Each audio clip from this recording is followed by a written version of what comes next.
ഒരിക്കൽ പോലും തെറ്റുവരാതെ 9 വർഷം റെയിൽവേയിൽ ജോലി ചെയ്ത ഒരു കുരങ്ങനെ കുറിച്ച് നിങ്ങൾ എപ്പോഴെങ്കിലും കേട്ടിട്ടുണ്ടോ? കേൾക്കുമ്പോൾ ഒരുപക്ഷെ വിശ്വസിക്കാൻ പ്രയാസം തോന്നാം. പക്ഷേ ഇത് 100% സത്യമായ ഒരു കഥയാണ്. 1880കളിൽ ദക്ഷിണാഫ്രിക്കയിലെ ഒരു റെയിൽവേ സ്റ്റേഷനിൽ സിഗ്നൽമാനായി ജോലി ചെയ്തിരുന്ന ജാക്ക് എന്ന ബബൂണിന്റെ അവിശ്വസനീയമായ ജീവിതകഥയാണിത്. മനുഷ്യർക്ക് പോലും പിഴവുകൾ സംഭവിക്കാവുന്ന അതീവ ശ്രദ്ധ ആവശ്യമുള്ള ഈ ജോലികളിൽ ഒരു മൃഗം എങ്ങനെയാണ് ഇത്രയും കാലം അജയ്യനായി തുടർന്നതെന്ന് കേട്ടാൽ നിങ്ങൾ അത്ഭുതപ്പെടും. Welcome to French files. ഈ കഥ തുടങ്ങുന്നത് ജെയിംസ് എഡ്വിൻ വൈഡി എന്ന റെയിൽവേ ഉദ്യോഗസ്ഥനിലൂടെയാണ്. ട്രെയിനുകളിൽ നിന്ന് ട്രെയിനുകളിലേക്ക് ചാടിക്കയറുന്ന സ്വഭാവമുള്ളതുകൊണ്ട് സുഹൃത്തുക്കൾ അദ്ദേഹത്തെ ജമ്പർ എന്നാണ് വിളിച്ചിരുന്നത്. എന്നാൽ ഒരു ദിവസം ആ ശീലം അദ്ദേഹത്തിന് വിനയായി. ഓടുന്ന ട്രെയിനിൽ നിന്ന് ഇറങ്ങാൻ ശ്രമിക്കുന്നതിനിടെ കാൽ തെന്നി ട്രാക്കിൽ വീഴുകയും ട്രെയിൻ അദ്ദേഹത്തിന്റെ 2 കാലുകൾക്കും മുകളിലൂടെ കയറി ഇറങ്ങുകയും ചെയ്തു. ആ വലിയ അപകടത്തിൽ ജെയിംസിന് തന്റെ 2 കാലുകൾ നഷ്ടമായി. ജോലി തുടരാൻ ആഗ്രഹിച്ച അദ്ദേഹത്തിന് റെയിൽവേ മാനേജ്മെന്റ് സിഗ്നൽമാൻ എന്ന തസ്തിക നൽകി. പക്ഷേ കാലുകളില്ലാത്ത ജെയിംസിന് സിഗ്നൽ ലിവറുകൾ വലിക്കാനും വീൽ ചെയർ സഞ്ചരിക്കാനും വലിയ ബുദ്ധിമുട്ടുണ്ടായിരുന്നു. അങ്ങനെയൊരിക്കെ ഒരു ദിവസം ചന്തയിൽ പോയ ജെയിംസ് അവിടെ ഒരു അത്ഭുത കാഴ്ച കണ്ടു. ഒരു ബബൂൺ കാളവണ്ടി ഓടിക്കുന്നു. ആ മൃഗത്തിന്റെ ബുദ്ധിശക്തിയിൽ അകിഷ്ടനായ ജെയിംസ് അതിനെ വാങ്ങാൻ തീരുമാനിച്ചു. ജാക്ക് എന്ന് പേരിട്ട ആ കുരങ്ങനെ അദ്ദേഹം ആദ്യം തന്റെ സഹായിയായാണ് കൂടെ കൂട്ടിയത്.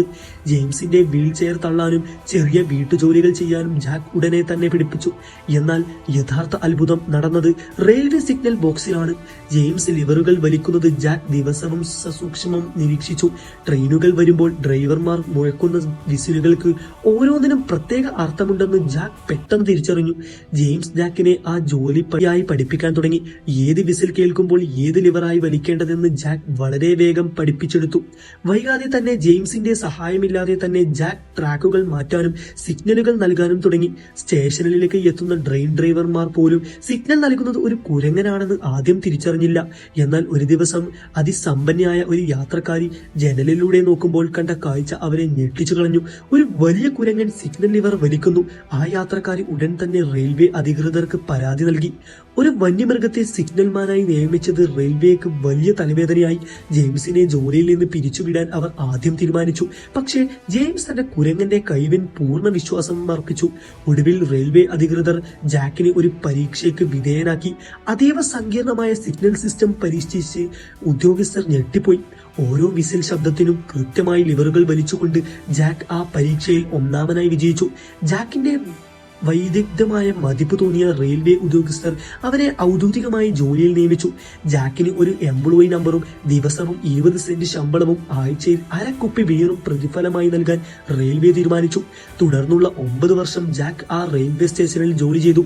ആധുനിക സാങ്കേതിക വിദ്യകൾ ഒന്നുമില്ലാതിരുന്ന ആ കാലത്ത് 9 വർഷത്തിനിടയിൽ ഒരു തവണ പോലും ജാക്കിന്റെ ഭാഗത്തു നിന്ന് ഒരു പിഴവ് പോലും സംഭവിച്ചില്ല എന്നത് ചരിത്രത്തിലെ തന്നെ വലിയൊരു അത്ഭുതമാണ്. റെയിൽവേയുടെ ചരിത്രത്തിലെ ഏറ്റവും വിശ്വസ്തനമായ ജീവനക്കാരായി ജാക്ക് മാറി. 1890-ൽ ക്ഷയരോഗം ബാധിച്ചാണ് ജാക്ക് മരണപ്പെട്ടത്. മനുഷ്യനും മൃഗവും തമ്മിലുള്ള അപൂർവമായ ആ ബന്ധത്തിന്റെ ഓർമ്മയ്ക്കായി ജാക്കിന്റെ തലയോട്ടി ഇന്നും സൗത്ത് ആഫ്രിക്കയിലെ അൽബാനി മ്യൂസിയത്തിൽ സൂക്ഷിച്ചിട്ടുണ്ട്. അസാധ്യമായതുമില്ലെന്ന് ലോകത്തിന് കാട്ടിക്കൊടുത്ത ജാക്ക് എന്ന സിഗ്നൽമാൻ ബബൂണിന്റെ കഥ ഇന്നും റെയിൽവേ ചരിത്രത്തിലെ ഏറ്റവും വിസ്മയകരമായ അധ്യായമാണ്. ഇതുപോലുള്ള ഇൻട്രസ്റ്റ് വീഡിയോ നിങ്ങൾക്ക് കിട്ടാൻ ചാനൽ സബ്സ്ക്രൈബ് ചെയ്യുക, ബെൽ ബട്ടൺ ക്ലിക്ക് ചെയ്ത് വെക്കുക. Thank you for watching.